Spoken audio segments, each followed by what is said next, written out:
Hi, I'm Amin. I'm a translator and researcher at the Curatorial Affairs Department, Islamic Art Museum, Malaysia. I've been here for 4 years and I've been working on the documents from Middle East, mostly on Persian and Turkish documents.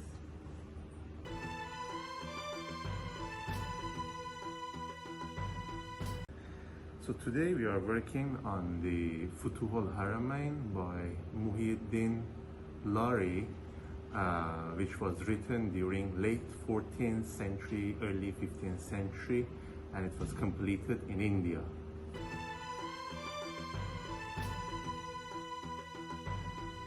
Actually, Futuh Al-Haramayn in Arabic language means literally conquering the shrines. However, the author had metaphorical intentions.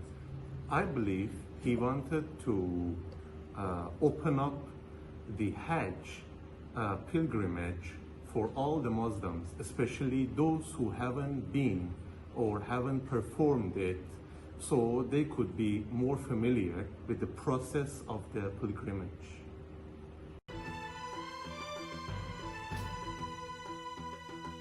Okay, this book is the first Islamic travelogue on Hajj, and it tries to explain and describe the rituals every Muslim must do during the Hajj, and besides it, the book tries to give the explanation of the holy sites in the cities of Mecca and Medina.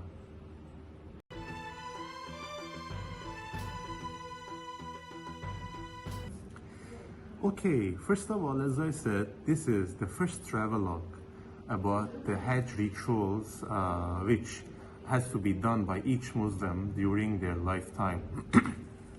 But another interesting issue is, although the first copy, which was produced by Muhyiddin Lari, had no illustrations, later different illustrations have been added to different copies. For example, as you see here, there is an illustration of Kaaba with the old architecture and different landmarks, which some of them are not existing right now.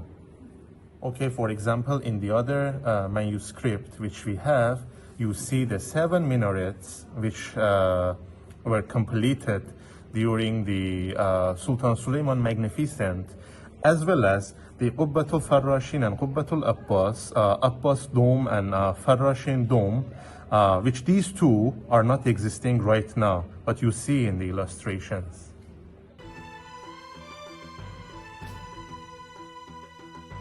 Muhyiddin Lari was so excited to perform his Hajj.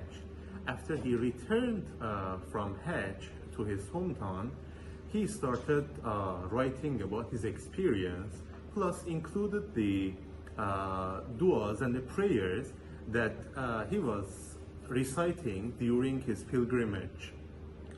So he decided to write this book and called it Futuh Al-Haramayn. As I said, the literal meaning is conquering the shrines. However, he intended to share his experience with those who haven't performed their Hajj. So he came up with this book, and then he dedicated the book to the ruler of Gujarat that time. The script style used in the original manuscript, as well as the later copies, is Nastaliq, which was developed in 13th century in Iran based on the Naskh script. So this Nastaliq has been used widely in Persian, Arabic, and Ottoman Turkish languages to decorate the manuscripts. It is amazing to say that this book has been totally recited in poetry. It's a Sufi poetry based on Nizami Ganjavi's Khamsa.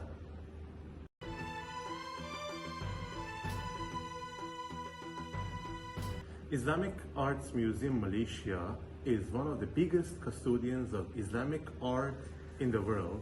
So our mission is not only to display for the visitors, but also to preserve and to restore our Islamic legacy to the next generation. That's our first and the most important mission here.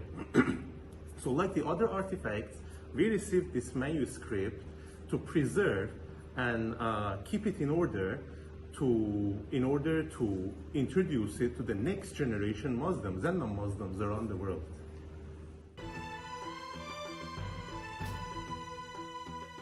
When we received this manuscript, the pages were jumbled, and we had to look at it to see how we can manage and put the pages in order.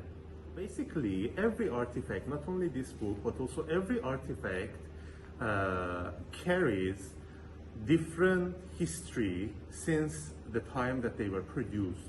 So probably this book has been in different libraries throughout the history, and different librarians had different strategies or different views towards the restoring the book.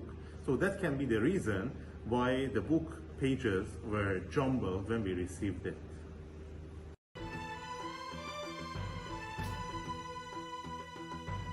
Okay, I call it challenging because first, when we have different copies of a manuscript, means we have differences in the text, meaning sometimes the calligraphers were not even literate to read the manuscript, but they just imitated the script, the writing. So that's how the calligraphers sometimes did the calligraphy on the books.